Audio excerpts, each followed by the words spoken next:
За манай ном сарвал сургуулийн 3 гол зорилго бол нэгдүгээрт нь хувь хүний төлөвшил, амьдрах ухаантай, төлөвшил сайтай ийм хүүхдийг нийгэмшүүлж төлөвшүүлэх чухал. Хоёрдугаарт нь сурах арга барилтай, гуравдугаарт нь хөгжүүлэх сургалтанд анхаарч байгаа 21-р зуун бол хүний хөгжлийн зуун учраас бага наснаас нь хүүхдийн хөгжил төлөвшийг илрүүлж ажиллах нь чухал юм аа гэдгийг эрхэм зорилготой шингээж ингэж ажиллаж байна.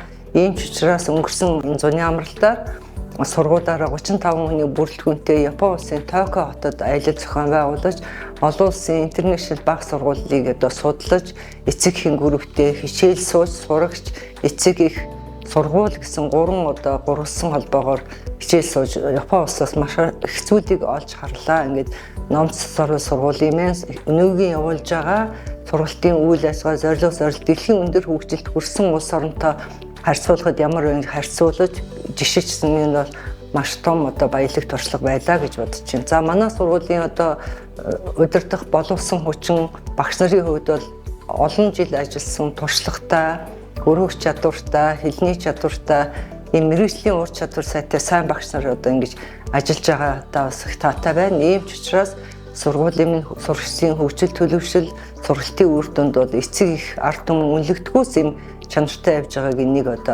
зориг хэрэгжиж байна гэж ингэж бодож байна. За ингээд цаашлаад эрх хичээлийн жилээс эхлээд ганц Япон улсаар тогтохгүй олон улсын харилцаагаа нэлээд өргөн хөгжүүлэх гэж бодож байна. Яагаад гэвэл сургуулаа хөгжлийн жишгээр харахын тулд Азийн орнд тийм байна, Америкийн нэгдсэн улс ямар байна гэд өөрөөр хэлбэл өнгөрсөн хичээлийн жилдээ суурлаад эрх хичээлийн жилээс Америкийн нэгдсэн улсын боловсролын хамтын ажиллагаа хөгжүүлэхэд бэлтгэл ажиллаа хийчээд энэ үйл ажиллагаа хэрэгжүүлэхэд бэлэн болоод байна.